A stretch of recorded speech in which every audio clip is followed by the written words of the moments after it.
what I'm going to tell you about today is a very recent story about gravitational entropy. So in the past few years, we have seen some remarkable improvement in our understanding of entropy in gravitational systems.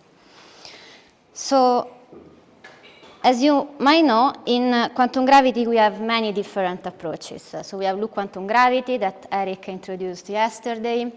We have the anti-de Sitter conformal field theory correspondence, which is a duality between a gravitational theory in a space-time which is asymptotically anti-de Sitter and the conformal field theory on the boundary of the space-time. This is actually offspring of string theory. Then we have group field theory, which is a sort of field theoretic formulation of loop quantum gravity. We have causal dynamical triangulation. So we have a plethora of different approaches. Now, these approaches are very different for the ingredients, for the methods, for the assumptions. But sometimes they are even very different in terms of predictions. And a particularly important example, like this. So I wanted to do something like this, is about evaporating black holes.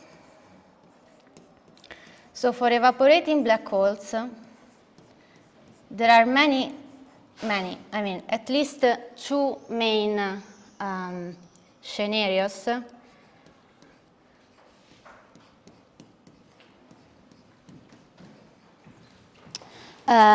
At least too many competing scenarios. So let me consider the simple example of a black hole evaporating in asymptotically flat spacetime. So this is the horizon of the black hole. Then we have Hawking radiation escaping at infinity. And what we ask in this context is information is lost or is preserved? Because information is leaking out with the Hawking radiation.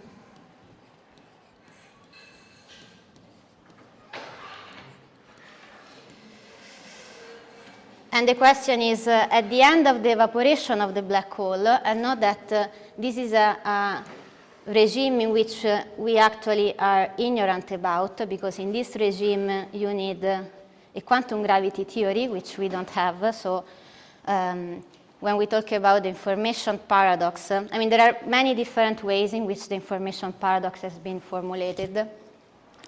But what I'm focusing on is in particular what happens where we are still far from the end of the evaporation. Because if we plot, so information is quantified by entropy. If we plot the entropy as a function of the retarded time at the asymptotic infinity, then we have the entropy of the Hawking radiation increases, and then according to Hawking computation, it keeps increasing. But there is this argument by Page that if the evolution is unitary, then information should at some point leak out of the horizon and purify the radiation, and so entropy is expected to go back to zero for a unitary evolution. And this is the so-called Page curve. While according to the Hawking computation, information is lost, and so entropy keeps increasing. Now, the different approaches to quantum gravity do not agree even if a Page curve is expected or not. And in these two lectures, I will, in the second lecture, I will talk about, in particular, the prediction from loop quantum gravity and holography. So this is mostly a motivation for now, because what I want to focus today is just a definition of entropy. in quantum gravity. Now, when we talk about entropy in a generic quantum system, we talk about, so there are several definitions, but usually we talk about entropy of an algebra of observables, which I call A, the algebra of observables. But so in gravity, defining observables is very tricky because due to the gauge invariance of quantum gravity, observables are non-local. You can understand this like in a, this is a cartoon, but so if you put a mass in your space-time, then this mass is a gravitational field. So when I create a particle together with a gravitational field, and the effect go to infinity, and I cannot really screen the effect of this mass. So if you want, this is an effect of the Gauss law. But the difference with electromagnetism is that if I put a positive charge here, I can put some negative charges around to screen the effect of this charge. I cannot do this in gravity because mass is always positive. Well, actually, if we consider quantum effects can be negative, but as I said, this is mostly to give you the intuition that it's very tricky to define local observables in quantum gravity. So the concept of entropy of an algebra of observables is very tricky. The other thing we consider usually when we talk about entropy is a Hilbert space. So when we have two systems, so let me consider like an interferometer with, let's say, path A and path B. Here we have a Hilbert space, which is the tensor product, of the Hilbert space for particle for the path A and the Hilbert space for the path B. And so I can start with a density matrix for my composite system. I trace out one path, and I compute the entropy, the standard von Neumann entropy of my system, which is in terms of a trace.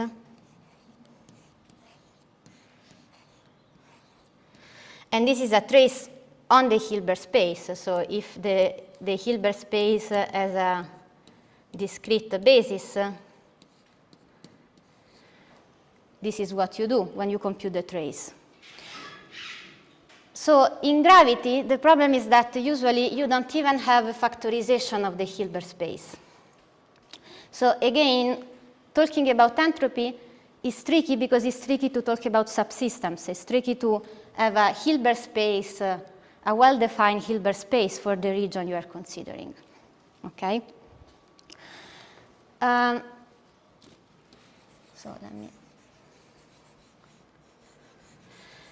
So in these lectures, my goal is to talk about how to define the entropy from the path integral.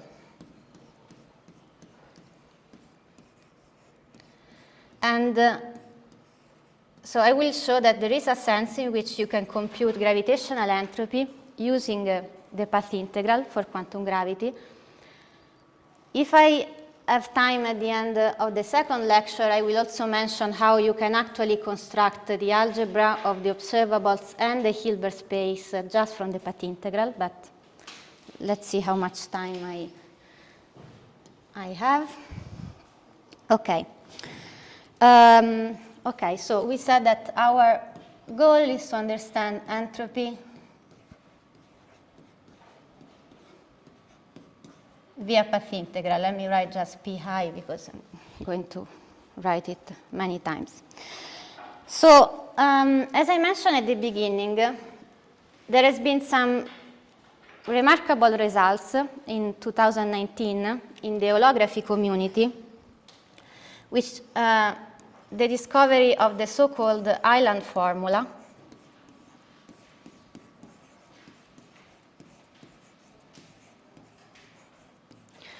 This is a paper by Jeff Pennington at University of Berkeley, and at the same time, Don Marolf, Netta Engelhardt, Henry Maxfield.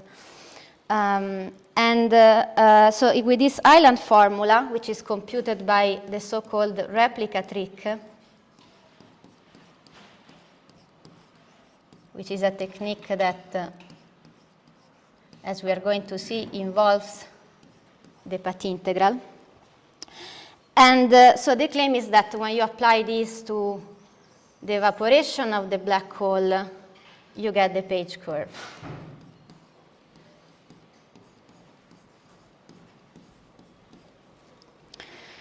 You get the Page curve. Now, the reason why this is particularly interesting, like to challenge our assumptions about quantum gravity, is that the loop quantum gravity community, I mean part of the loop quantum gravity community, claims that we do not expect a Page curve.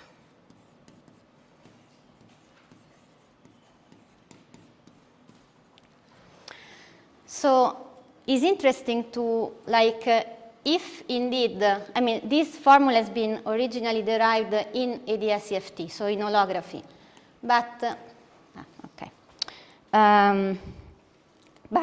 if this path integral replica trick just require a well-defined path integral, and question mark because this is not well established yet, then it's more general than ADS-CFT.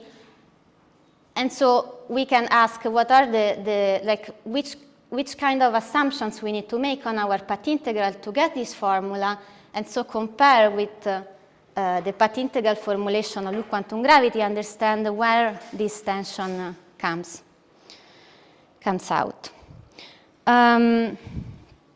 So just for clarity, this is originally from ADS-CFT. Okay. And loop quantum gravity is no Page curve. So I want to get to this point in the second lecture, but I will follow an historical path to the derivation of this, which I think is also like the more effective, pedagogically speaking. So in fact, this story here, let's see if I can move this thing. No. Okay. This story here actually starts with the Gibbons-Hawking computation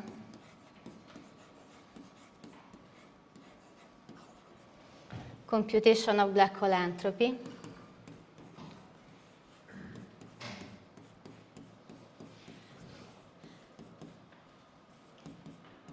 From the Euclidean path integral, which I will introduce. So for the Euclidean path integral, I just use this notation. Then this was generalized by Lekovitz and Maldacena.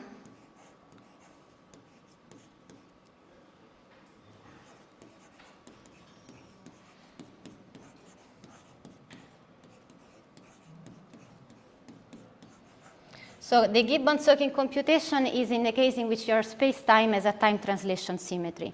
Lekovitz and Maldacena generalized this computation to the case in which you do not have a time translation symmetry, and in particular they derive what is called the Ryuta-Kayanagi entropy.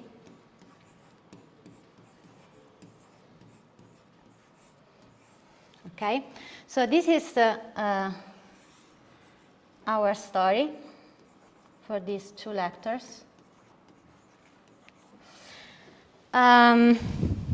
A final remark, actually two. So one is that this is still very much like a developing story, because many of this material will leave open questions. The interpretation is still under debate, so is still developing. I learned this story from Don Marolf, and in particular through a beautiful course by Don Marolf at the University of Santa Barbara. And I'm studying this again. I was trying to write a review of this story, which is more accessible to people that are not familiar with the idea CFT.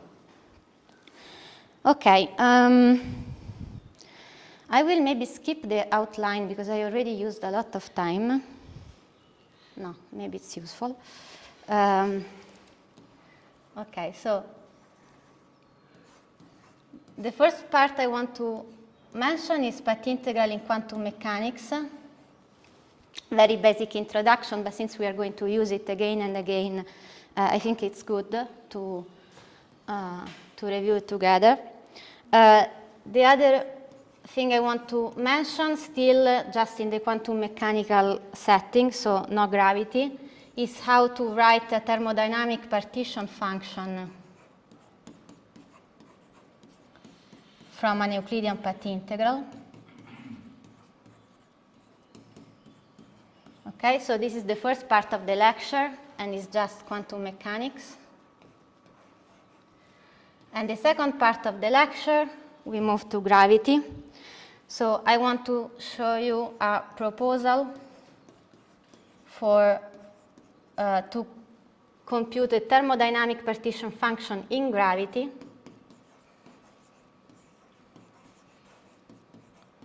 thanks to the analogy with this. And then I will show you as a supporting evidence the Gibbons-Hawking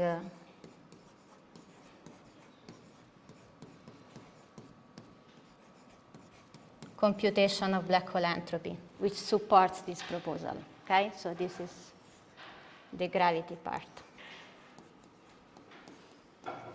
Okay, this was the motivation. Are there any questions about this? Good.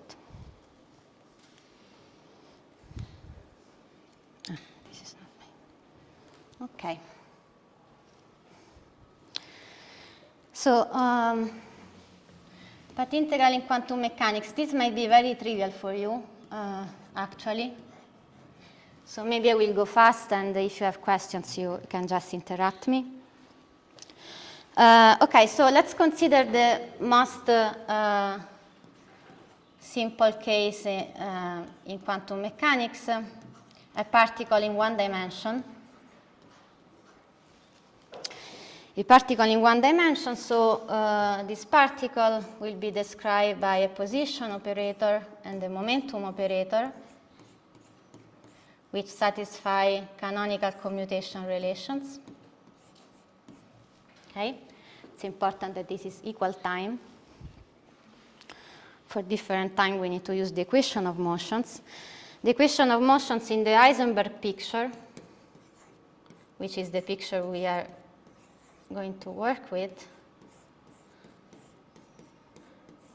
are given by this, where this is the Hamiltonian of the system.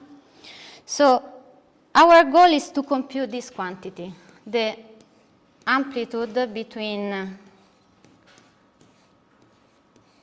the particle, where the particle is at position q and time t,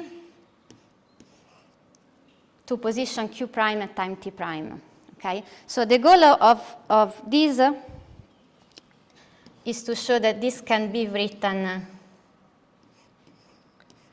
as a path integral, where we sum over all possible, oops, I used the Euclidean, but we are still in the Lorentzian. This is the action, so we are summing over all possible configurations between position q and q prime and time t and t prime, and we weight every configuration with exponential of the action. Okay? So if this is obvious for you, then you don't need the derivation I'm going to do. I will sketch it very briefly. So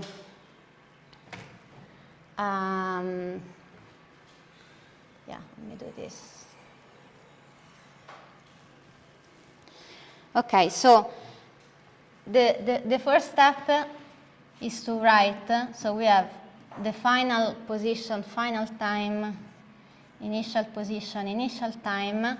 So what we do is to write this bra which is the position at time q prime at time t prime, as the vector position, the same position, but at time t, and we apply the evolution operator.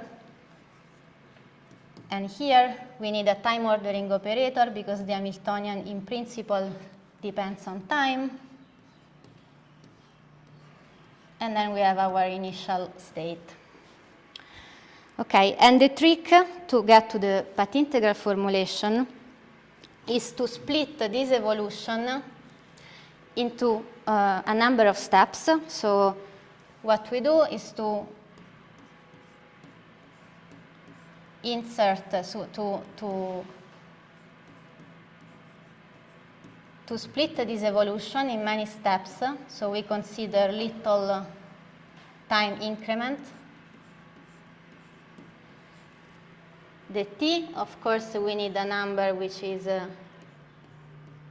t prime minus t over the t. And then we take the limit for this elementary interval of time that goes to 0. So let me do just a cartoon, which is quicker. So this is our initial position. This is our final position. So what we want to do is to split this evolution in many steps. The next thing we can do is to insert between all these elementary steps a resolution of the identity in the position basis.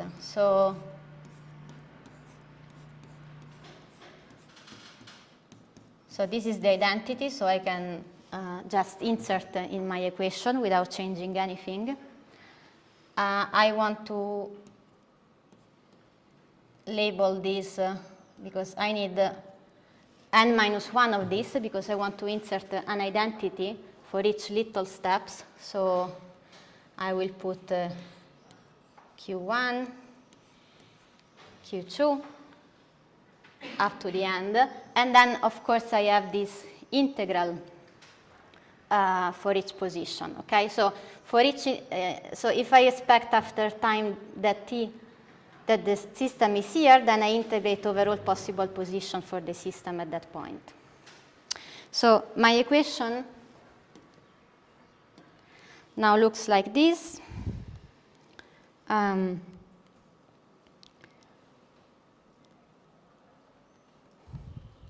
So I have this. Well, first let me say I can do something else again, which is, no, okay, I will tell you in a second. Okay, so now I have this limit for the t that goes to 0. I have all these integrals over the intermediate positions.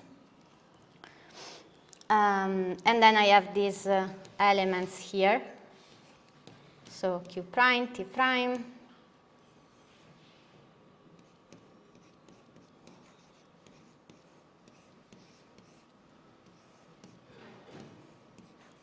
N minus 1 t, and so on.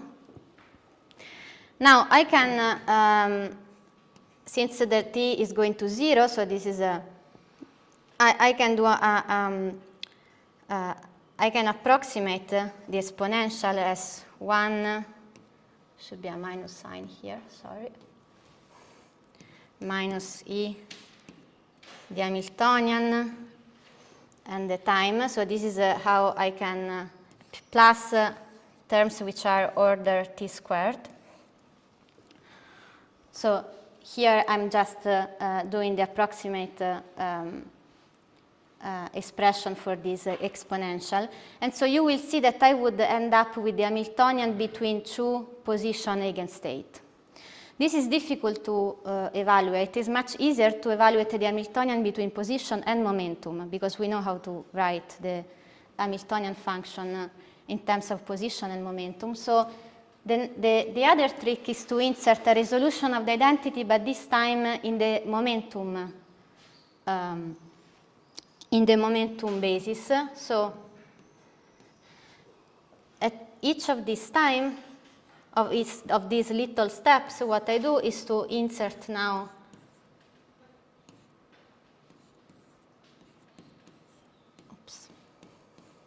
a resolution of the identity, but in the momentum basis. And again, I do this at each little step. So let me rewrite what I get.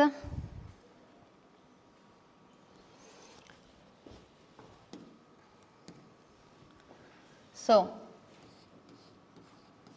again, we want to compute this transition amplitude. And now what I find is the limit for my little time steps that goes to 0. And then what I have here is,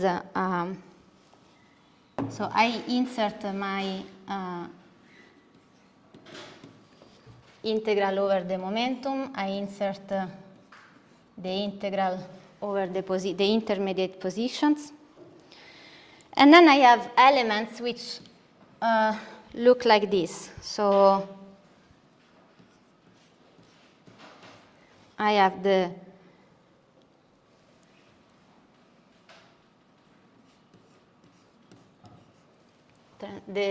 bracket between position and momentum. And then here I have the expression I showed before when I can write the expansion series for the exponential. So these are terms that we can discard since we are going in the limit t0. And now this is a very convenient form because I have the Hamiltonian squeezed between the momentum and position. So I can consider what is called the while symbol for the Hamiltonian. So it's the Hamiltonian function, in terms of position and momentum.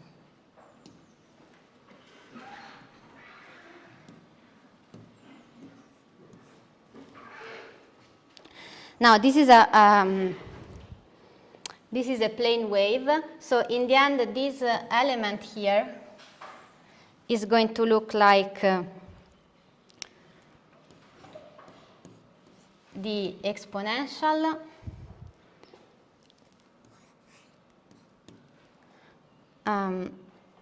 so this is a e to the I p q. And this while symbol had a normalization factor, which is another plane wave. So what I get here is the momentum, which multiplies the difference between the position here and the position that comes from the normalization of that factor. Then I have my Hamiltonian and the interval and other terms that we are not interested about. Then what I do, I can just divide and multiply by my little time interval, so that in the limit for this that goes to 0, this is just a derivative. And what I get here, Eugenia, yeah. Why the second part is in the exponential? The second part of the parenthesis is not... No, you're right, sorry, I already...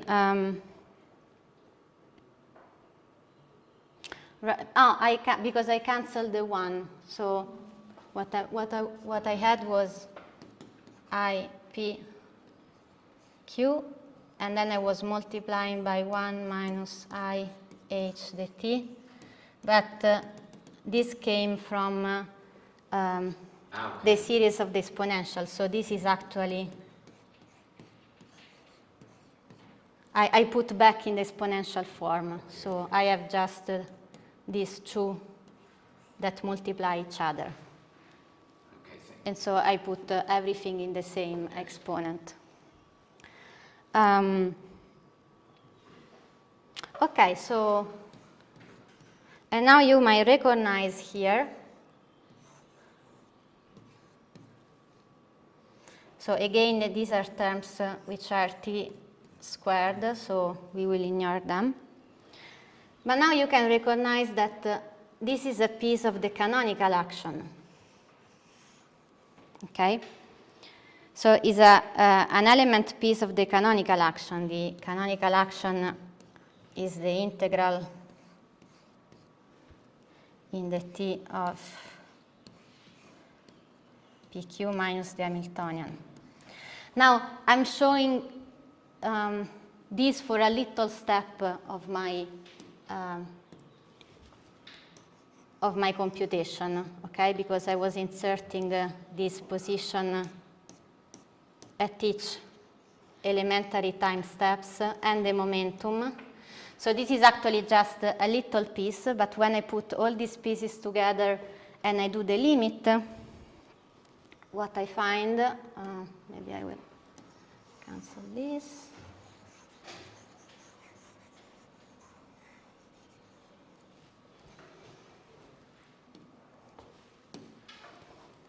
Okay.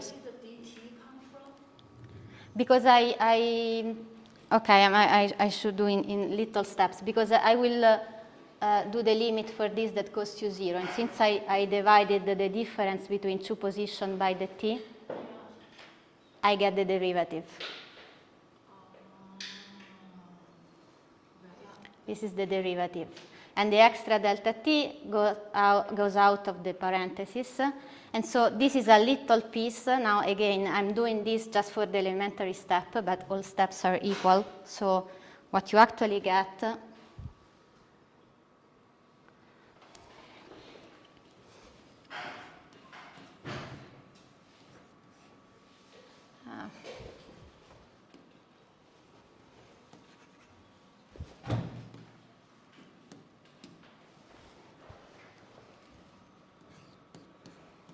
so again, this is the quantity. Then we are taking this limit for this integral that goes to 0. Then we have a normalization factor which I want to write. And then let me write this big D to remind you of all the little integral over the intermediate position and all the integral over the intermediate momentum. And then we have the exponential, and this is what we computed before, just that we now have one for each of our elementary steps.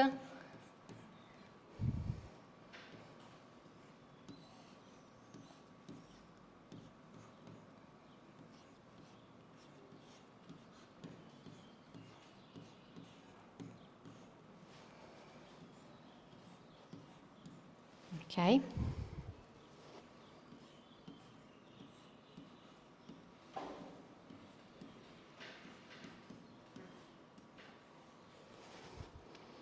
Okay. So this is what we computed. We have one again for each step. So you see that when I take the limit for this that goes to 0, I get back a continuum expression. This is just the canonical action, and so what I find is that, well, still, no, I can absorb this normalization factor in my measure here. So in the end, I just get a path integral with exponential of the canonical action. The canonical action is the integral over time. Now we are integrating between our initial time t and final time t prime. And then we have the momentum, the derivative of the position, minus the Hamiltonian. Okay? So, okay, so this is our result. If I want to compute the transition amplitude of my particle between time t and t prime and position q and q prime, I can write it as a path integral in which I sum over all possible trajectories between these positions and these times with a weight which is given by the action. Okay.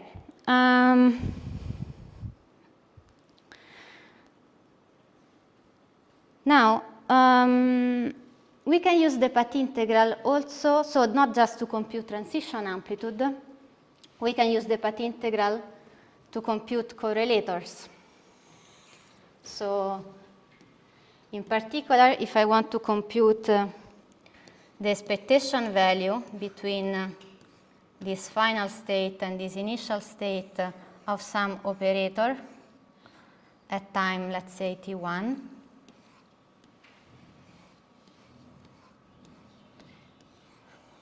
what I can do actually exactly the same steps we did, just that if time t1 is here, so I do the game we did before, so I evolve up to t1, then I insert my operator, and I keep evolving. Okay? And so, I mean, if you want to do all the steps, we can, you can ask me later, but it should be already quite clear that if I want to compute these correlators, this is just my path integral in which I have my operator inside. Okay? Now, in the following, we will be interested in a quantity like this. So,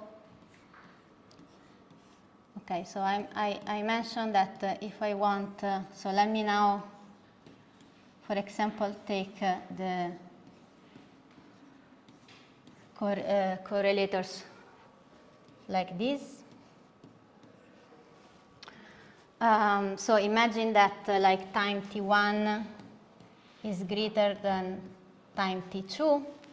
So I start from my position q, I evolve to t1, I insert my operator, t2, then I evolve again up to time t1, I insert my other operator, and then I end up in position q prime. Okay? And so this is, for what we said, again, is the path integral with these two operators inserted. Now, quantity that we are interested in is the following. So, let's take now different positions but at the same time.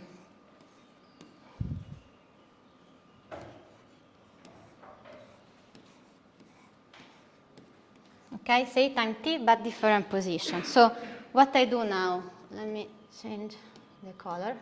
So I start from position q. I evolve q at time t. I evolve up to time t1. I insert my operator. But then, since my amplitude is between states at the same time, then I evolve back to time t. Okay? Now let's do something else. Let's compute the trace of this operator. So what is the trace? When I compute the trace, you might be more familiar with the trace in the discrete case. So if I want the trace of an operator in a finite dimensional Hilbert space, I need to squeeze my operator between two basis states and sum, right? I want to do the continuum equivalent of this. So when this basis is continuous, this is the integral over the position. But this is, again, just a trace, right? So what we are doing here now, so we already identified the time. Now let me identify also the position and integrate over it to compute the trace. So I need to identify these 2 points and integrate over them. We don't need this.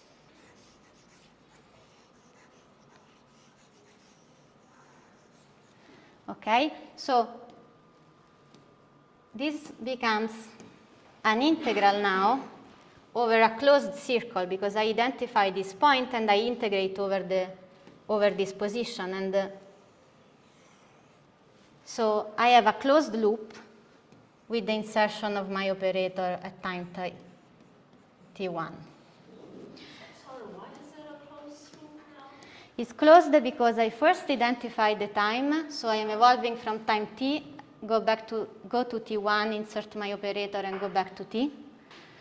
But then I also want to identify the position, and I want to integrate over them. So if you remember, this is just inserting an identity, so nothing should happen here. This is now became just a normal point. It's just the identity because I identify the position eigenvalue and I integrated over them. So this is a very important result because we are going to use this in gravity. So this important result is that the trace of a certain operator now is given by the path integral. So let me write it again just for clarity. We know how to write this because we computed there. This can be just written in terms of a path integral. Oops.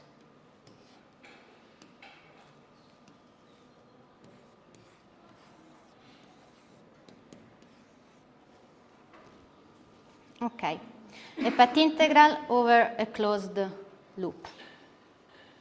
Okay.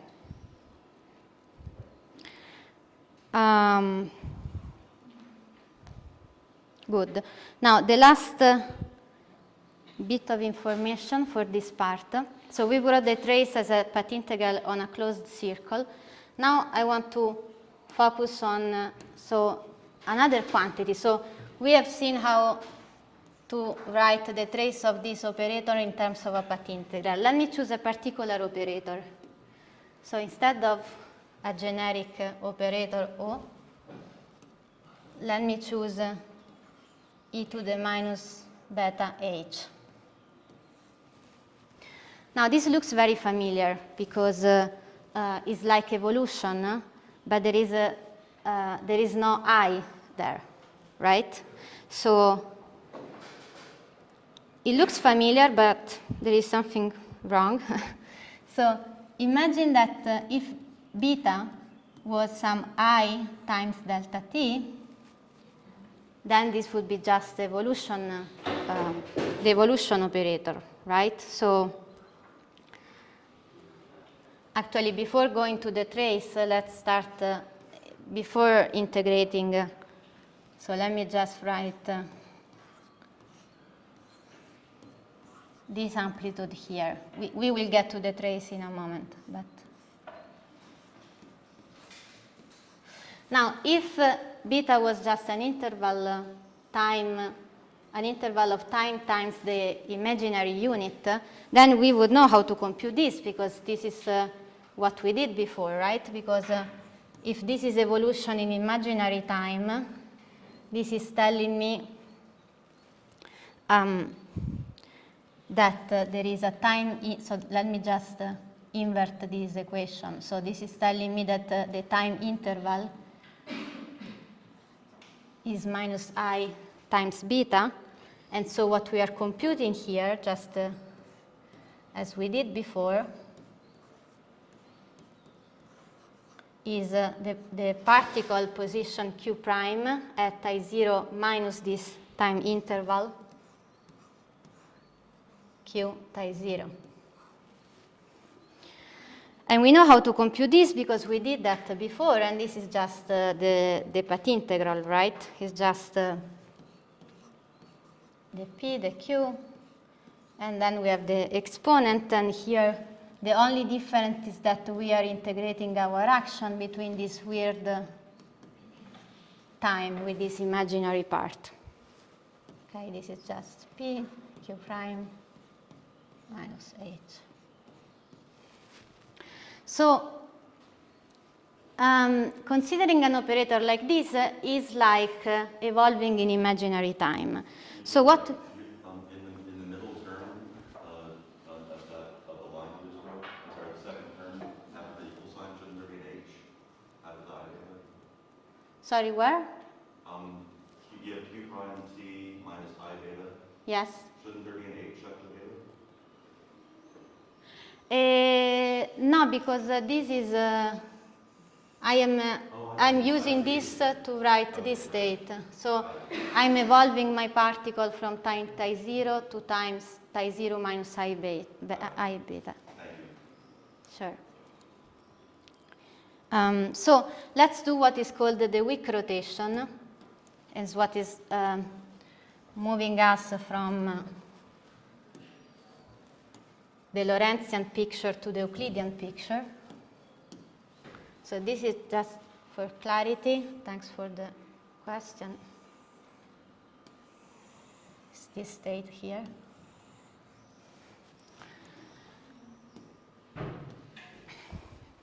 So let's move to the Euclidean time.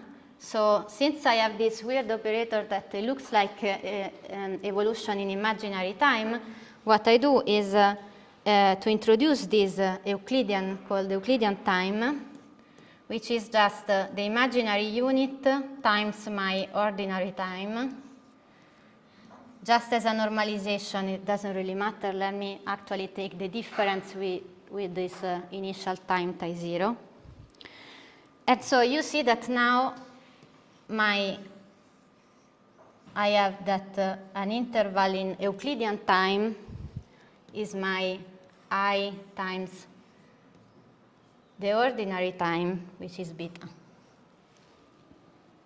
And now if we perform this substitution, I'm not going to do all the steps because it's already late. But again, ask me later if you're interested. So if we do all this substitution and know that now I also have because there is a derivative with respect to Lorentzian time, the normal time. So I need to substitute with the derivative of my Euclidean time. And from this equation, you see how the differential are related.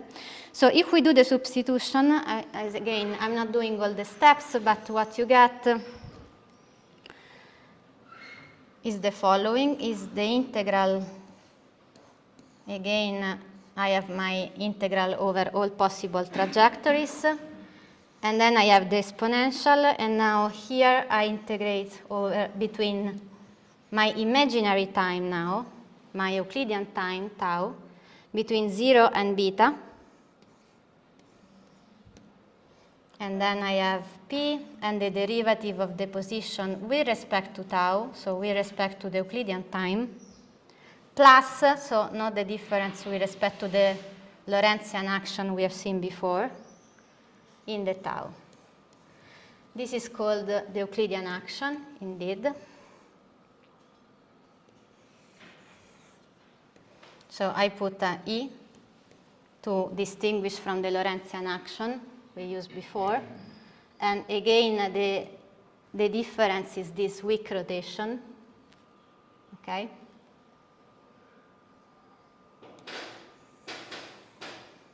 So we moved from ordinary time to imaginary time.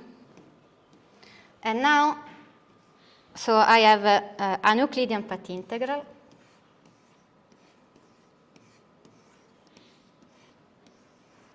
which has no imaginary time anymore. Sorry, has no imaginary unit anymore. Okay? So we have seen that if we want to compute this expectation value of this operator, this is equivalent to writing this Euclidean path integral, okay, between position q and q prime. But now I want to go back to this object here, the trace, but not what we can do, just as we did before. Maybe I should. Before you erase it. Okay. No, it's here.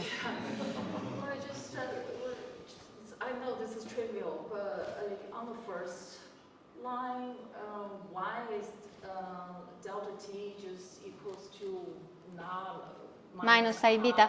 No, this is just because I want to compute this object, and I have e to the minus beta h. Now the evolution operator instead is e to the I h delta t. This is the evolution operator. So I'm just noticing that this looks very much familiar to this, and actually is the same if I identify I the t with minus beta. With beta. With minus beta? With beta, sorry. There is a minus. Okay. Yeah, so I'm just looking at it so if I move this, delta t will be no, because I need to do like this, right? yeah, sorry. And this is minus 1. Thank you. Sure. Okay, so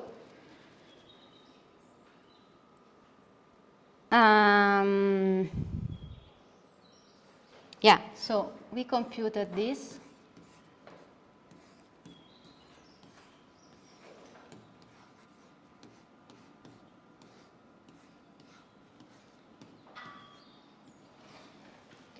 Now let me compute the trace. To compute the trace, so first of all, note that so we are now evolving. So before we were evolving in real time.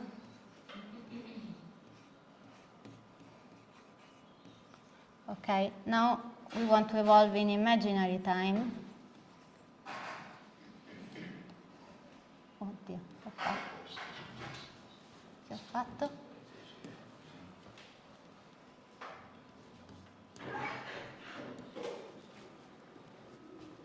Okay. So we evolved from 0 to beta. But now if I want to compute the trace, I need to identify these 2 points, just as I did it before.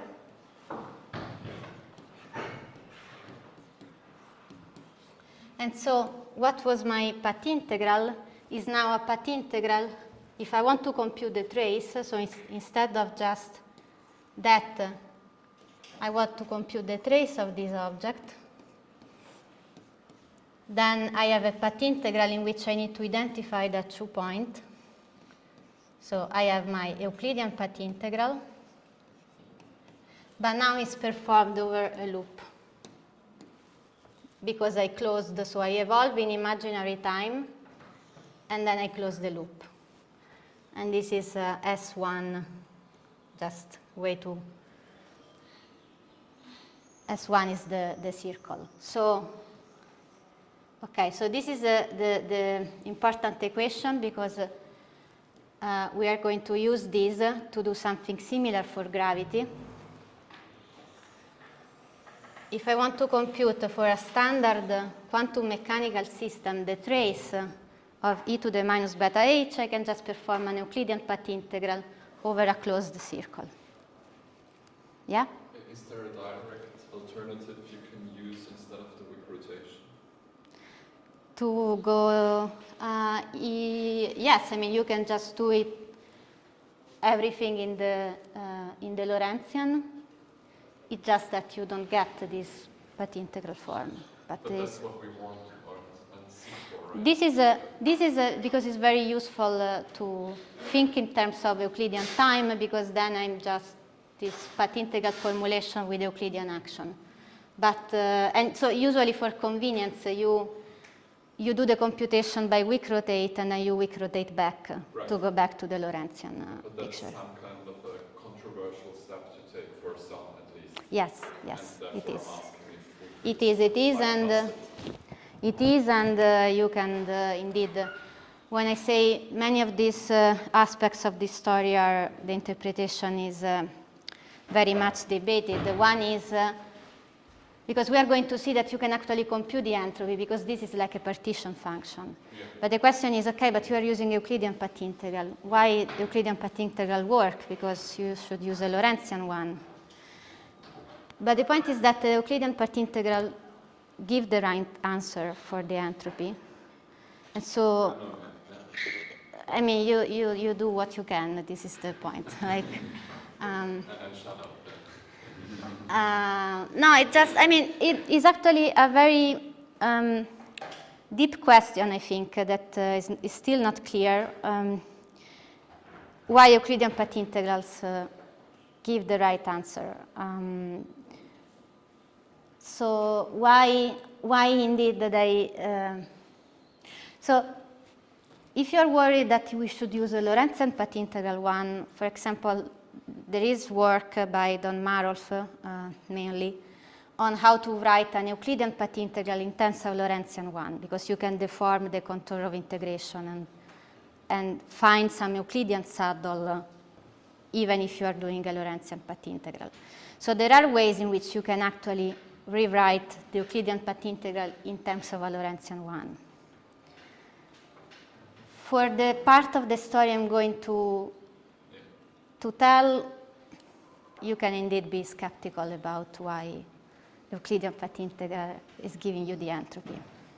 Eugenia, is it the case that for the trick that you're talking about, that Don did, does the space-time have to be stationary in order to go to the... Yes, there is. I mean, when you do Euclidean path integral, you assume time translation symmetry usually because you want real metric. If it's not time translation, the mixed term give you a complex metric, which is something you don't want. So yeah, there are some assumptions there. Is there a quantum gravity approach to say at this step we could use a quantum gravity equation instead of using the weak rotation, for example? Do you know some research to that? I know that there is a recent paper by Ted Jacobson and José, I only remember the first name, and Bianca Dietrich. I can send you the reference. They show that you can actually compute the partition function using a Lorentzian path integral. Sure.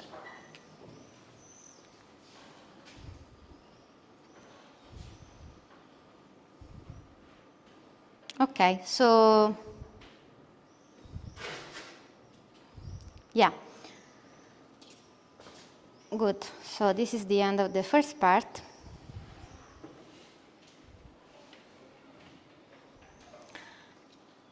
Before we move to gravity, I don't know,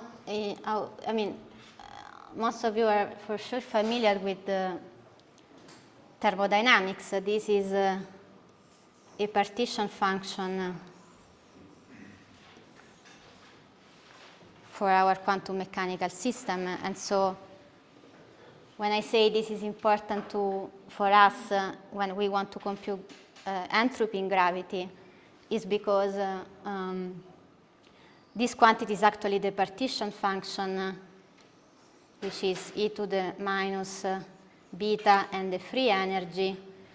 And via thermodynamic relation, you just get entropy and energy and so on. Okay. So this is all clear for the quantum mechanical system, but the interest in these quantities because is from the thermodynamic point of view is a partition function, and so you can compute the thermodynamic quantities for your system.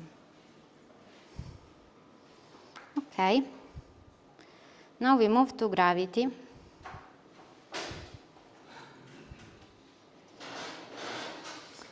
Sorry? È passata un'ora, sì. Ok.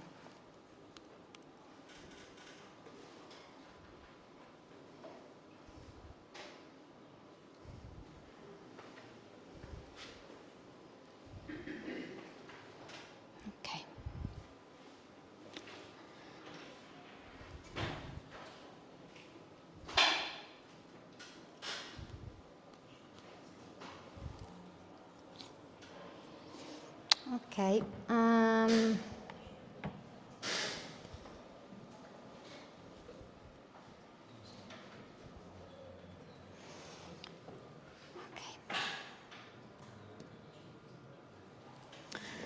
Okay, so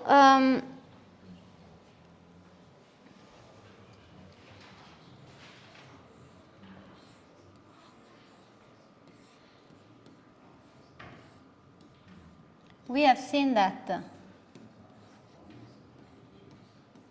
for our quantum mechanical system, the partition function, which is the trace of e to the minus beta h, can be written as an Euclidean path integral. Yeah.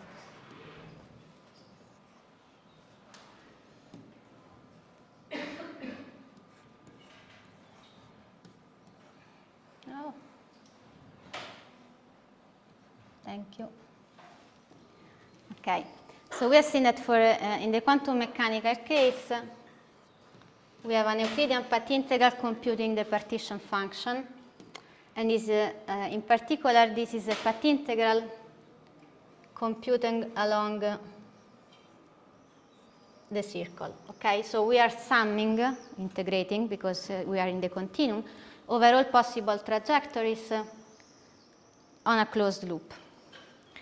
Now, and this is a thermodynamic partition function, so then you compute the entropy, the energy of your system through this partition function. Yes? Question. So like you're integrating not just over the configuration space, but also and momentum space. So like Yeah. it's S1 times R, right? Yes, yes.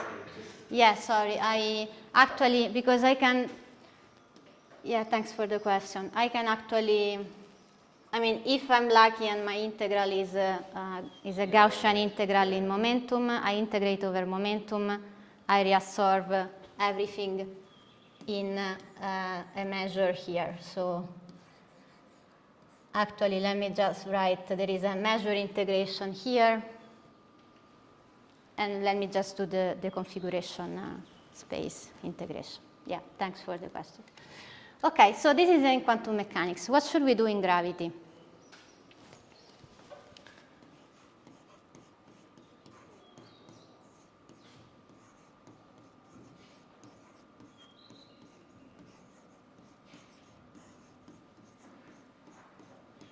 Now, my hope was to show you, to motivate the following statement. In gravity, well, it's not rigorous, but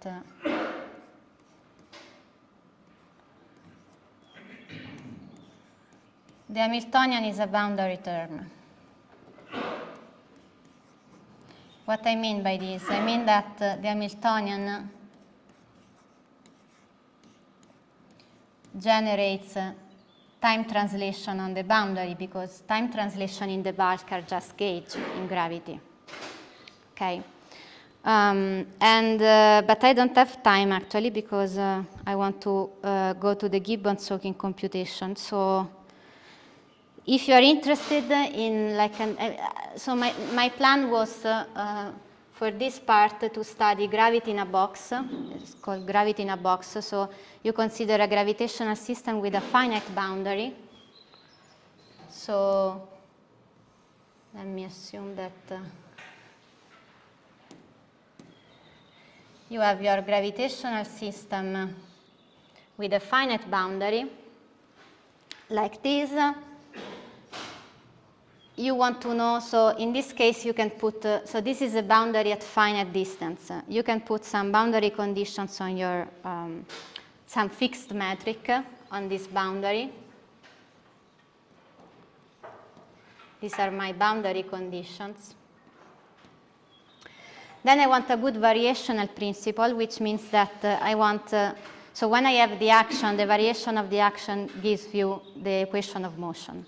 But if you also have a boundary, then you need to worry about what happens when you also vary the boundary. And to have a good variational principle, which means that when I vary the action, I just get the equation of motion and not some extra stuff, you need to add a term to the action. When you add this term to the action, which is the Gibbons-Hawking term, so to get a good variational principle, then you can relate this quantity to what is called the Brown-York stress tensor, which is a stress tensor on the boundary in terms of which you can write a conserved quantity. So in particular, you can see that if you want to compute the energy for your system and you have some time translation symmetry on the boundary, then through this tensor you can write a conserved charge. So in the particular case of time translation, it's a conserved energy.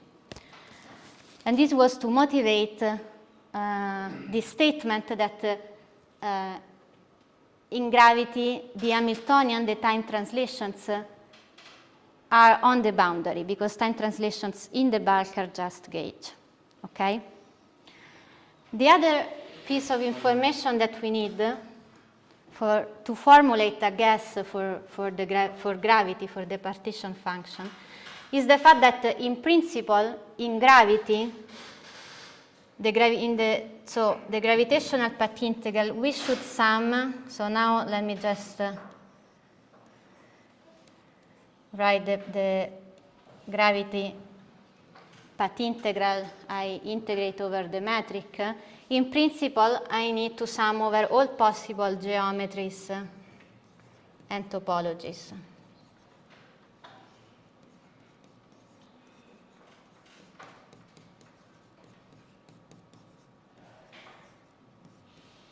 Eugenia, when you say bulk and boundary, you are speaking about phase space. No, I'm really talking about my space-time. Ah, okay. My space-time. So in this particular case of gravity in a box, I put the boundary at finite distance. But so I imagine having a space-time region inside.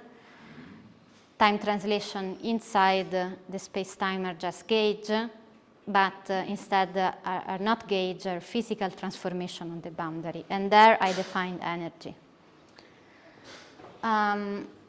So we have these three, so again, we want to compute something like, so our goal is to compute something like a partition function for gravity.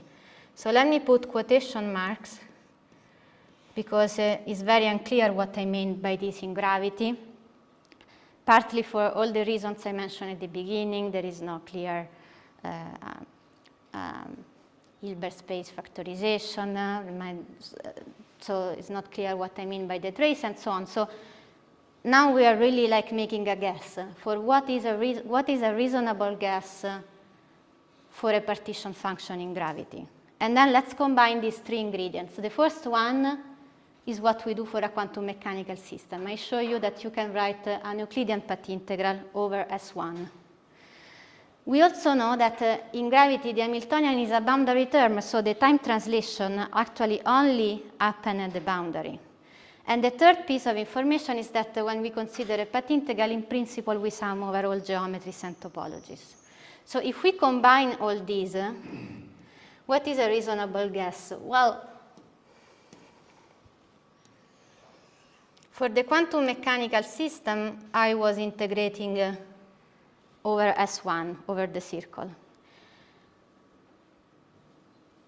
Now, in gravity, since the Hamiltonian is a boundary term, the Hamiltonian, if this is the boundary of my space-time, the Hamiltonian is only acting on this boundary.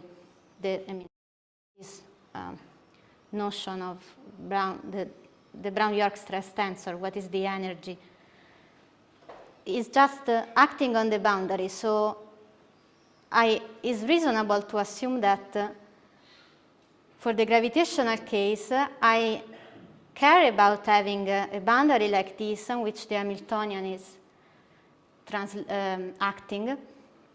But then I also sum over all possible geometries and topologies. So this is just a cartoon. Gravity, I want this S1 boundary to perform the path integral, but then I also sum for this is the Euclidean time boundary. But then the rest of the space-time I just sum over all possible geometries. So what seems to be a reasonable guess in gravity is that I do my Euclidean path integral, just like the quantum mechanical case, but then my path integral is performed over this geometry. So it's performed, my boundary conditions. For the quantum mechanical system, the boundary conditions were just S1. And now my boundary conditions are S1, and then I also need to consider the boundary of space. So if my Cauchy surface is like sigma, then let me write partial sigma for the boundary.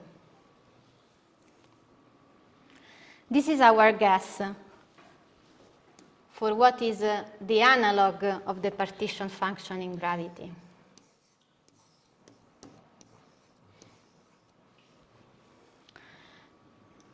In the case of gravity in a box, now sigma, what is sigma here? Sigma would be this disk inside, right? Now, this is a Lorentzian time, but I want Euclidean time and I want to close it into a circle. So what I do is to close, if this is the Euclidean time direction, let me cancel this, which is confusing. I want to close this.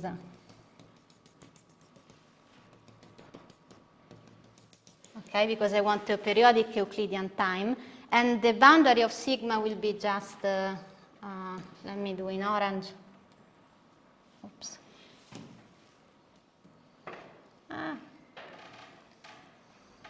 This is the boundary of sigma. So the boundary conditions for my path integral are whatever is the boundary of space, which I don't really care about, but then if I have a Euclidean time direction which is periodic, then I can interpret this path integral as computing something like this partition function. Okay, so this is the main guess, which I'm going to show that if you actually do this for the Schwarzschild black hole, you get the correct black hole entropy. And this is the guess that Lekovitz and Maldacena generalized, because here is an equilibrium thermodynamic partition function, is e to the minus beta h. If you then want a generic state instead of an equilibrium state, then the computation is more involved. Lekovitz and Maldacena did it and computed the entropy in a more general case. And the island formula is another step, but if you like, this is still the main idea behind that. Okay.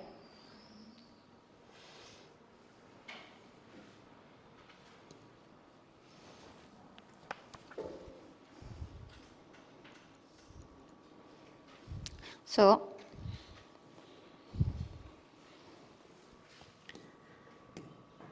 okay, so what I want to do now is to convince you that this guess, let me write for the partition function for gravity.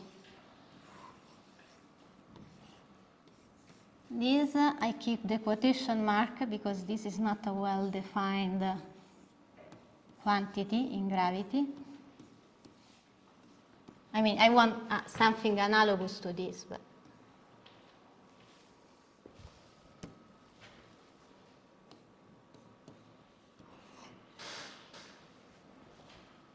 che succede?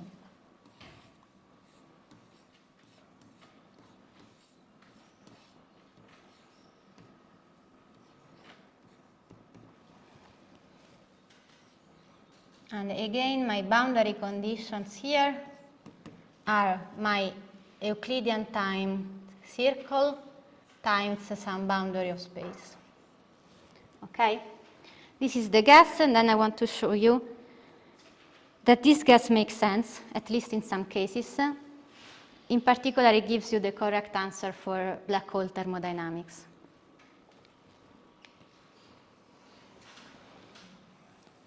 Now, we are going to use to evaluate the path integral, we're actually going to use the saddle point approximation. Which means that we are going to, so here we have some overall possible trajectories, and we are, every trajectory has a weight given by this exponential of the action. So in the saddle point approximation, what you do is that you estimate this integral with the contribution that weighs the most, which is the one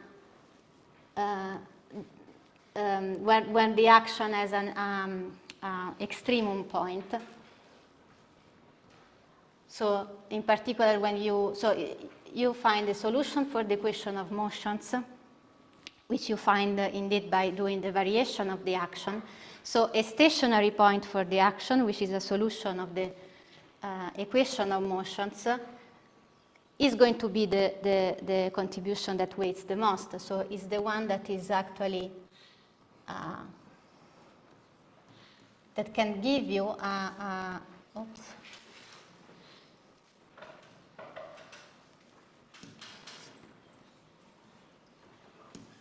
Succede?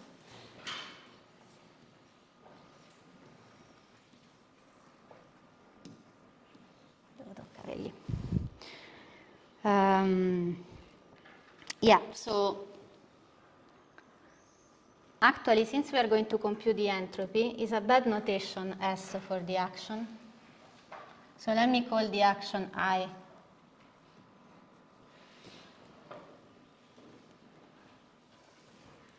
So in the saddle point approximation, you just consider, so you approximate this path integral with the dominant contribution, which is the one given by the exponential for the action evaluated on a solution of the equation of motions. Okay, so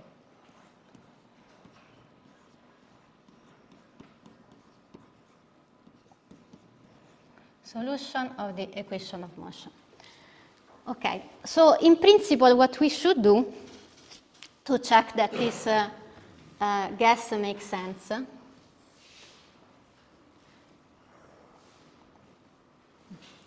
when we check that this guess makes sense, what we should do? Well, we should fix our boundary conditions, find some solutions of the equation of motion, use the saddle point approximation, and then compute entropy and energy from that.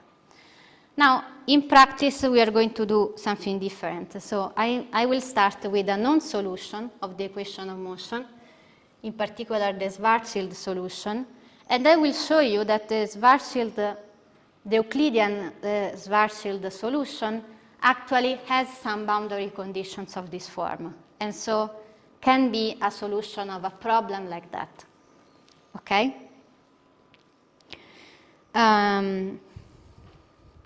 Okay, so for Schwarzschild, what we do? Well, we start first from the Kruskal extension of the Schwarzschild metric.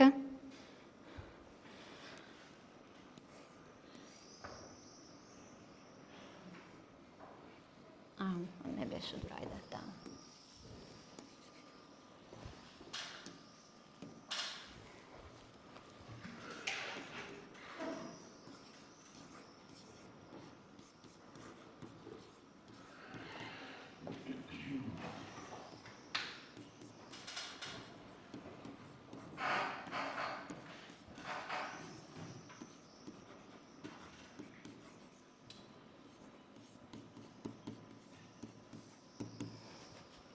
Okay, so we have our metric that has the following form.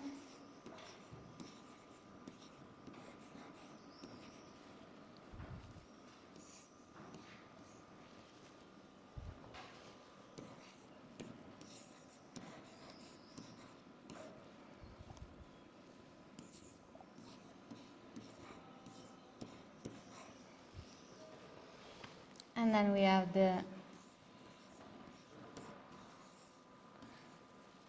two extra dimension And in particular, the Kruskal coordinates they satisfy this relation.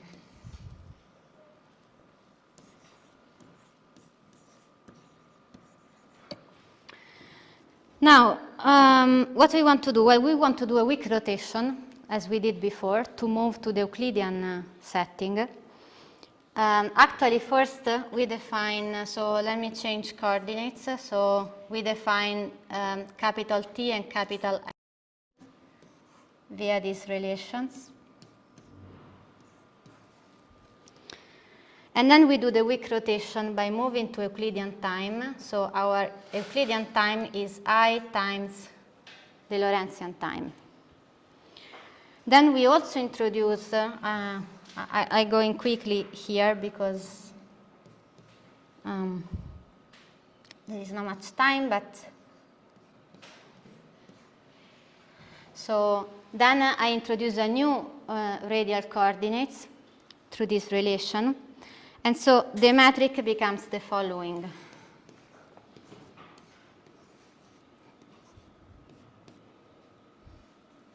So we have again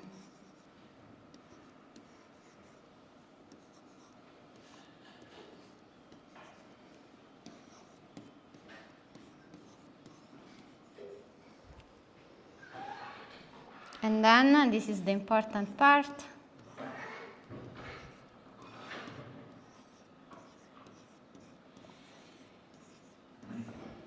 Plus then we have the true sphere. Okay, so now note the following, that if we consider, if we go at the asymptotic infinity, so we consider a very large radius, what we get here is that this metric becomes something like this.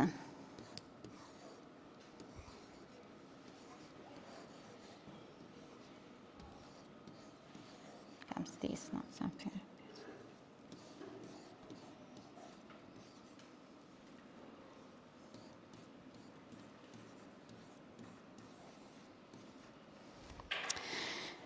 And so what you recognize here, so two things. First, that the metric is asymptotically flat when we go to infinity, but also what we see here from this piece is that the angular, so let me do a picture of Euclidean Schwarzschild. So we have, this is the theta coordinate, okay? And then I'm suppressing this part in the picture. This is the horizon. And this is the theta direction. And now what you see from this formula is that your theta variable has a period of 8 pi gm. So what we get if we start from the Kruskal extension of Schwarzschild, which for sure is not written like this, is, and you do a weak rotation,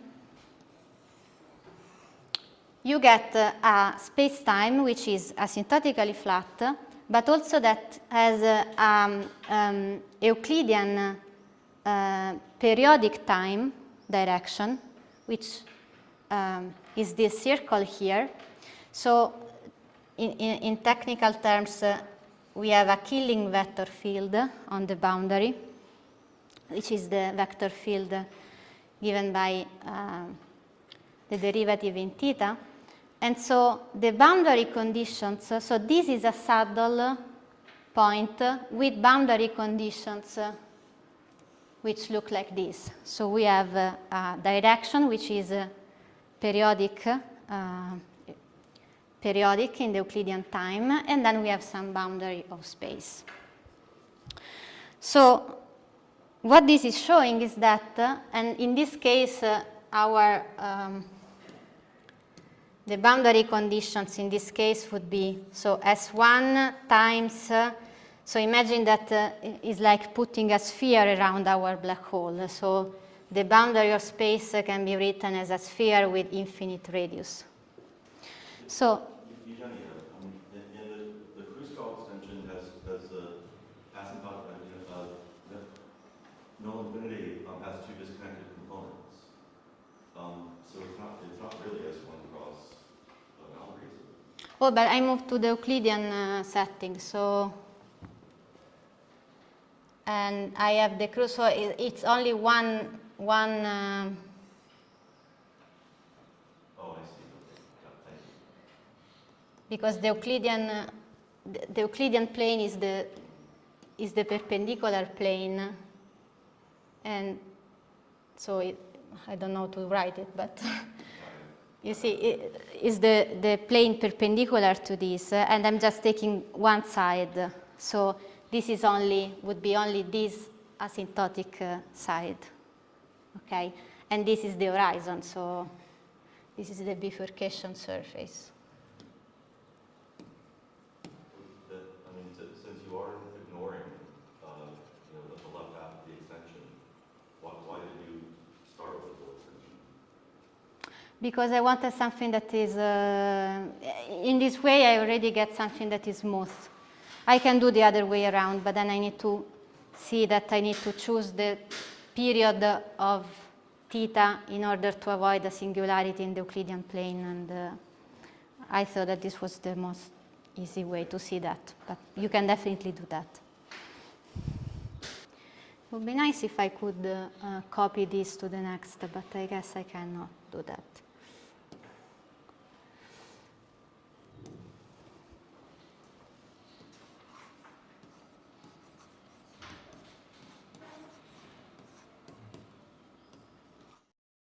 Integral over S1 times, let me directly write for the boundary of space a sphere of infinite radius.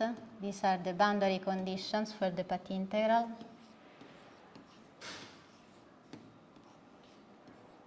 Okay, so what we have seen is that Euclidean Schwarzschild is a solution for that problem.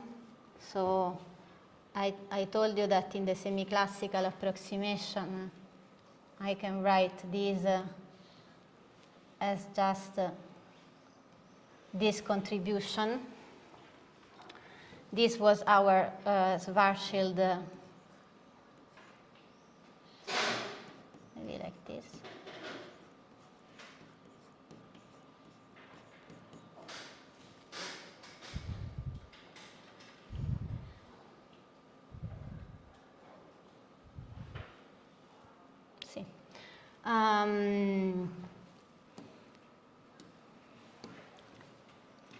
Okay. So we have seen that we have a saddle, which is the Schwarzschild saddle, which is a solution for this gravitational problem for now. I haven't shown you that this is a good partition function. I only show you that the Schwarzschild saddle can approximate a path integral like this. Now, is this if this is a correct guess, then we should use this quantity to compute entropy and energy. So if this guess is true, let me drop the gravitational label here. If this is true,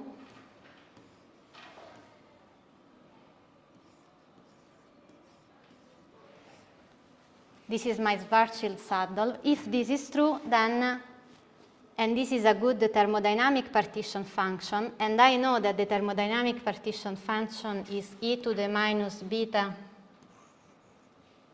the free energy.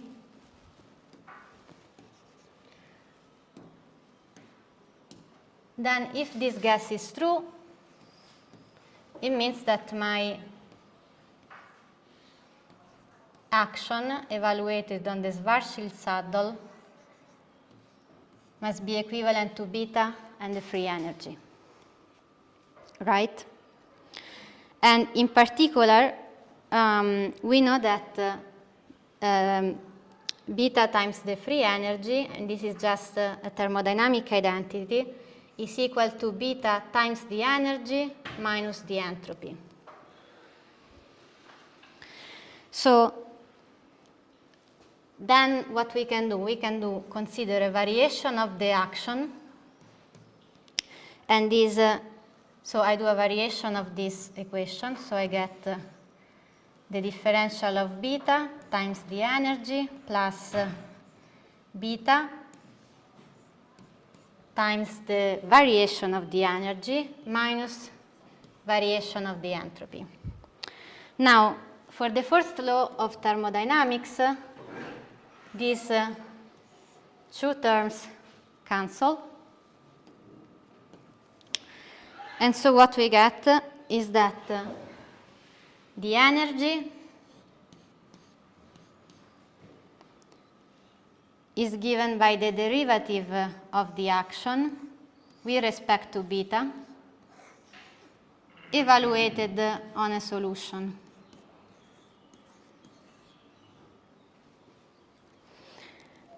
Then I can invert this relation with respect to the entropy, so I get that the entropy is beta times the energy, which is given by that equation, minus the action. So I get that the entropy is then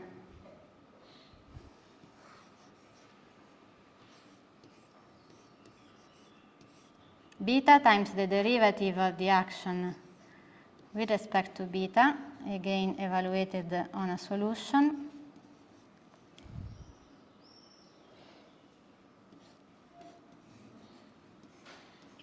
minus our action evaluated on the solution. So if this guess is correct, if this guess is correct, and you use the saddle point approximation, then we should be able to derive energy and entropy from our Euclidean action through this formula. And okay, so what I wanted to show is that this indeed gives you the correct energy and entropy. Since the energy, I mean, a variation of the energy will give you the Brown-York stress tensor I mentioned at the boundary.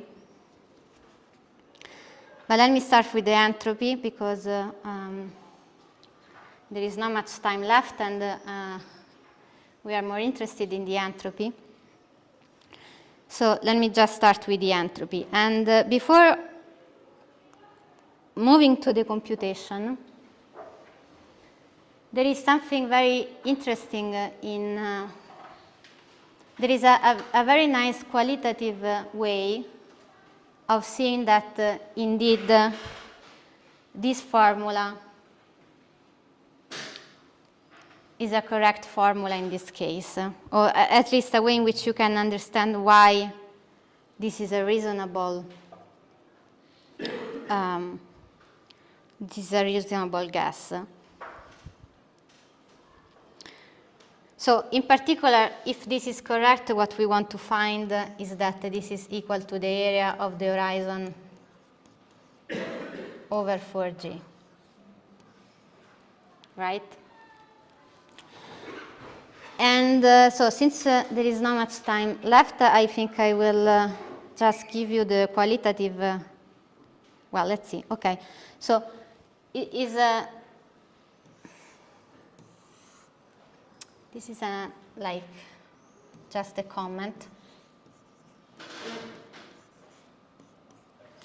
And it's the following. So usually when you consider the action, the standard action for a standard quantum mechanical system in the Hamiltonian form, what you have is an integral, and then you have minus E P dq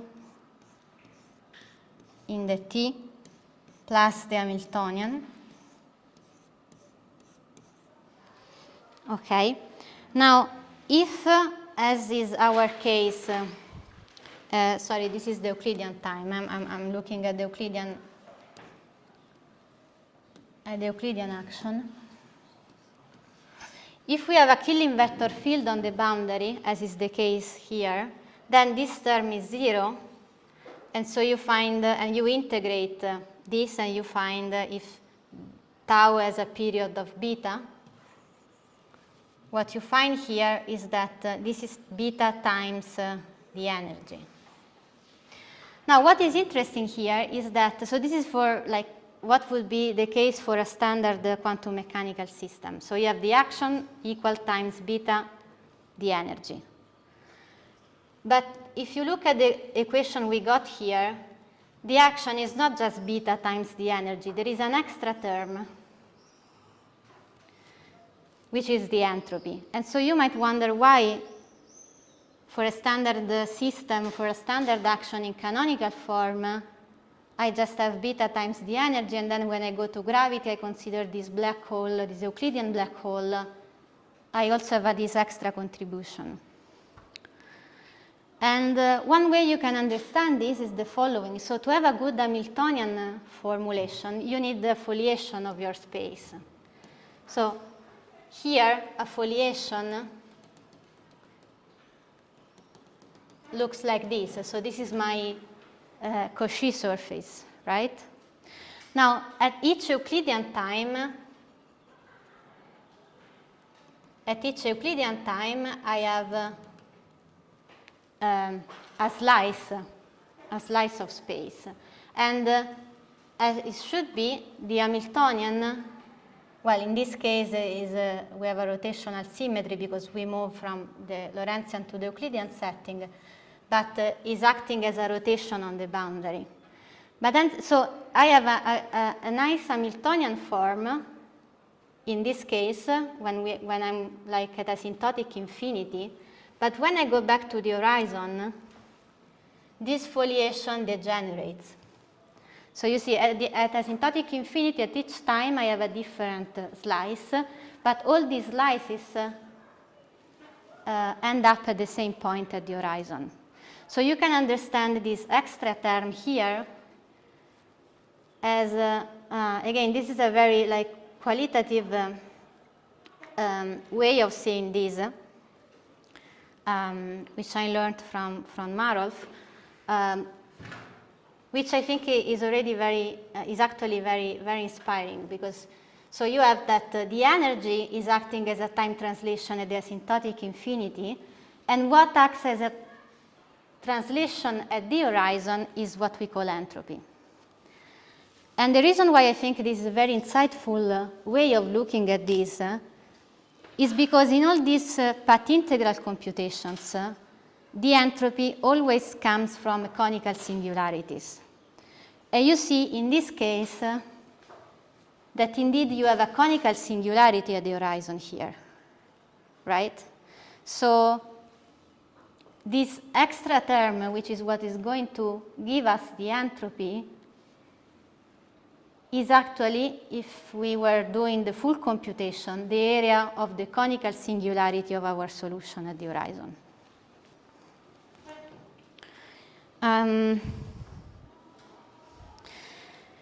Now, I feel like maybe should stop here. Well,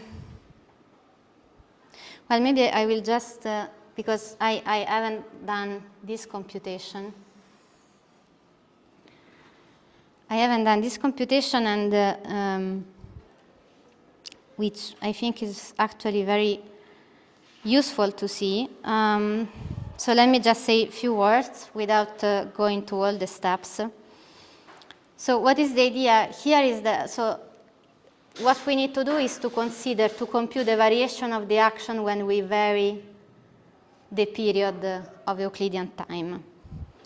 Now, actually, since we are evaluating this on a solution, it doesn't matter how we change the bulk. It only matters how we change the boundary, because the variation with respect to the bulk will always be 0 because of the equation of motions. So what we find is that the variation of our action. So for the variation that comes from the bulk, we can, since we can change the bulk the way we want, because as I said, the result will only depend on how we change the boundary, we can keep the bulk fixed and just change the period beta.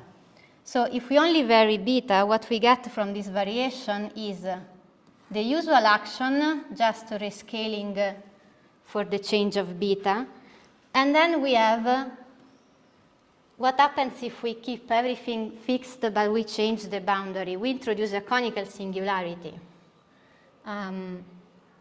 So if we keep everything fixed but we change beta, then we are introducing a conical defect in our solution.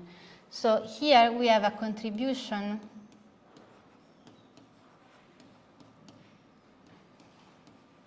from the conical singularity. And so if you are interested in how to do this computation, so the idea is that, and the conical singularity, the Ricci scalar is a delta function. So we need to evaluate this contribution from the conical singularity will be, so we need to integrate the gravity action near the conical singularity. But at the conical singularity, this will be, and you can do the full computation. I also need the determinant of the metric.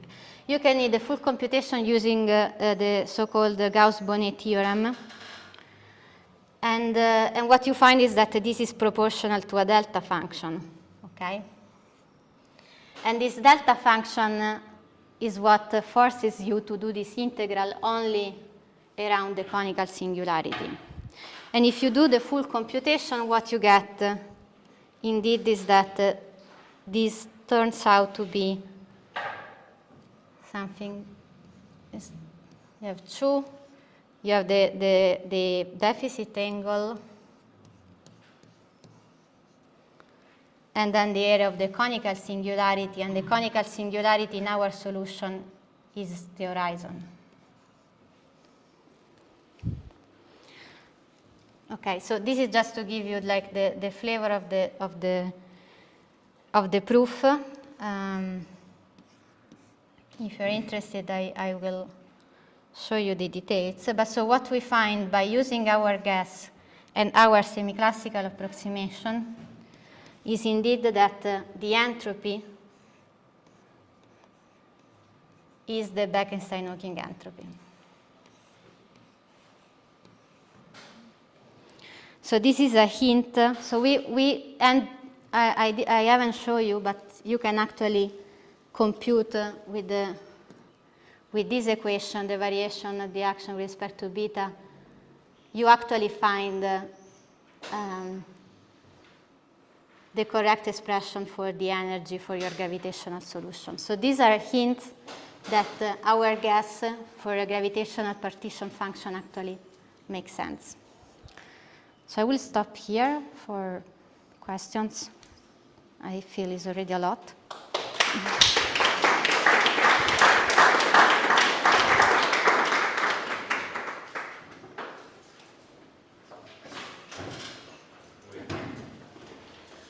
Questions? 1 second. Please keep your hands up.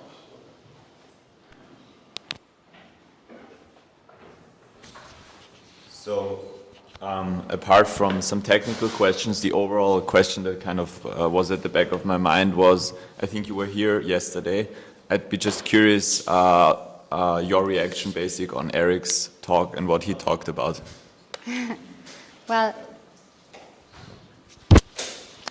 I mean, this is clearly like, not, as I said at the beginning, it's not a very rigorous story. So, again, it's like, it's a way of, I mean, we proceed by some hints, by some guesses, and we find that these guesses make sense, and then we try to make everything more rigorous and understand better and better. And there are some cases in which this analysis through this Euclidean path integral has been related. This is a work by Jeff Pennington of like a couple of years ago, in which he related, even if like for JT gravity, so in a simpler case, this analysis to the canonical form of gravity. So again, this is indeed a story that like when Gibbons-Hawking performed this computation finding the entropy. I mean, there is no doubt that this works well for black hole thermodynamics. The idea that you can then generalize this hint and move to the next steps. This is a very like tentative way of proceeding. I mean, actually these 2 points make full sense in holography in a DSCFT. So if you believe in a DSCFT, everything is rigorous. When you try and generalize this beyond holography, so without using a DSCFT, then is a like tentative story that still has to be clarified. So I don't know if Eric would feel very skeptical about all this. Not skepticism, I'm just curious as to how you framed it after yesterday's talk, because, yeah, that's all, basically.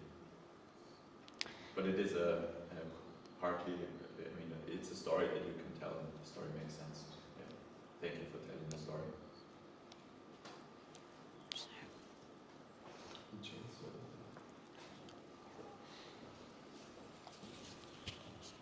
So yeah, 2 quick questions. The first one is just a curiosity. I am very ignorant about it, but is there some, I don't know, formal similarities with generalized symmetries, topological charge, this kind of stuff? Because Can you please speak louder? yeah. My curiosity is, are there some similarities, formally speaking, with generalized symmetries and topological charge, this kind of stuff?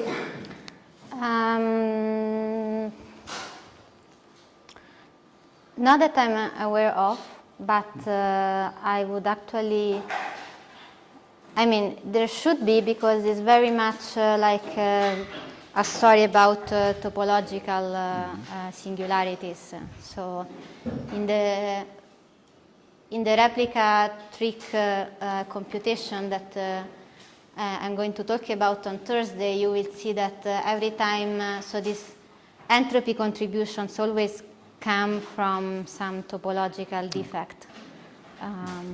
So I'm not familiar with that, but what I can tell you is that the topological defects play a central role in this story.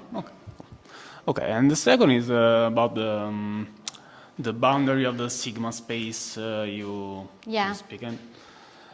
The space is, there are no problems with the diffeomorphism equivalent matrix, no problems with defining the integral over the space of equivalent matrix. You know, usually one there are a chooses lot an of orbit. problems, yeah. Oh, okay. Yes. So what is the specific? No, because I saw that we didn't choose the orbit. We didn't divide with the volume of the space. No, okay, sure. I mean, something I haven't mentioned is like all the subtleties that enter in a gravitational path integral. Indeed, you need to quotient by the gauge symmetry, so only consider the gauge orbits. There is the question of like the conformal factor problem, that the Euclidean action can be unbounded below. There is the problem of like on which like if you are summing over topologies or not. I mean, I'm always allowed to fix some boundary conditions, like as in the case of gravity in a box, I just fix some Dirichlet boundary condition, and then I sum over all possible geometries inside. Of course, this is not a well-defined object, like in any quantum gravity approach. I mean, there are a lot of tentatives in like writing this in terms of quantum gravity structures, like in loop quantum gravity, you have a sum over spin forms, but there is no full control of the Thank you. of the path integral.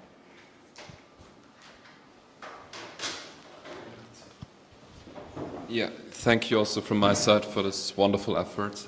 I liked it a lot, and it's a kind of a follow-up, I guess. I tried to grasp a bit more physical, intuitive understanding for myself for what to take from this anthropic endeavor we just enjoyed here. And to me, it's a bit puzzling still how we come from the Cauchy surface to something more volumic that is to me more near to what I would consider being entropy.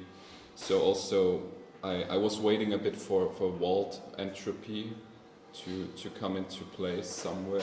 I mean, with the island formula, it's pretty near already, but I think you haven't mentioned No, not it yet. so far. Maybe it's for the next session. No, so I think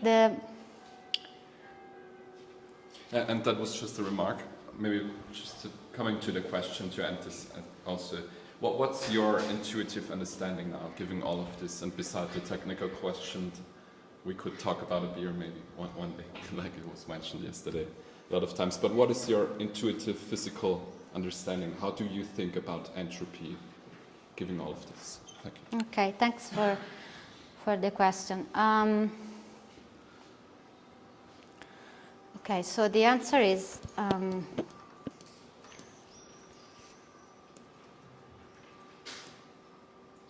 no, maybe I just do this because this is actually important. So let me consider a specific example, like the evaporating black holes.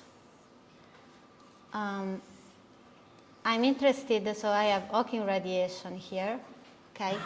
Let's say that you are interested in the entropy of this region here, okay, which is the entropy that Hawking computed. So in my ideal world, I would be able to write a state living on this, right? A density matrix living on this part of infinity, and again in like an ideal case I would be able to compute the von Neumann entropy. Now, what are the problems in this? First, what I mentioned at the beginning, the Hilbert space doesn't really factorize between this portion and this portion. So it's not clear which trace are you talking. I mean, it's not clear which state you are talking about in gravity, and it's not clear which trace you are doing in gravity. Now, when I say the story I'm telling you fully makes sense in a DSEFT, now this is not asymptotically flat, of course, but let's for the moment imagine that you have a dual theory on the boundary, that holography is true even in asymptotically flat. Then I have my theory at the asymptotic infinity, and is a theory without gravity, so everything is fine. I can factorize the Hilbert space, I can compute the trace. So if I had a CFT living there, everything would be clear. Now, what to answer the question of how I think about gravity, the story I'm telling you is a story that suggests the following. So what you take from these insights from holography is that when you want to compute a quantity in gravity, a quantity that can be computed via the path integral, so a path integral is a machine in which I put the boundary, is like a black box. So we don't really know how to define the path integral. But I put some boundary conditions in my path integral, and I get a number. And ideally, I want this number here, the entropy. Now, the idea from holography is that what I showed before, you put as boundary conditions the boundary conditions that would compute the analog quantity in a non-gravitational theory, is what we did with the black hole. Like this was the boundary conditions for what we do for a non-gravitational system. You put this as boundary condition for your path integral, plus, of course, the spatial part. And you hope that this path integral will give you the correct answer. What we are doing here is something similar. So I want to construct some boundary conditions that are suitable for computing this quantity here. Put that as boundary conditions for my path integral and see what comes out. So this is the philosophy of the replica trick for the island formula. I'm going to construct the boundary conditions suitable to perform this computation. Now, of course, when you do the island formula, the question is again, since the Hilbert space does not factorize, there is no clear algebra of observables, which entropy are you computing? For the island formula, this is not clear yet. I mean, people in ADS-CFT and string theory often claim that they expect that story to be valid beyond ADS-CFT. Like something I did working with Don Marolf and Shi Dong and Zhencheng Wang was to try to do this game in a simpler case, in a case in which you have two asymptotic boundaries. So you have a gravitational system, but your Cauchy surface has two disjoint regions. And there, using the path, so your state can be something like this with funny topologies and whatever. Something you can see there by doing this game is that you can actually think of the entropy in terms of a nice algebra of observables and Hilbert space interpretation. So to summarize, the way I think about gravity, well, I take this hint from holography that if I want to compute entropy in gravity, I first set the boundary conditions which are the suitable one to compute something like this. But then to have a full, like a well-defined entropy, I need to be able to construct the algebra of observables and a Hilbert space and say, okay, my entropy actually takes a form like this. This is clear not in the asymptotically flat Lorentzian case.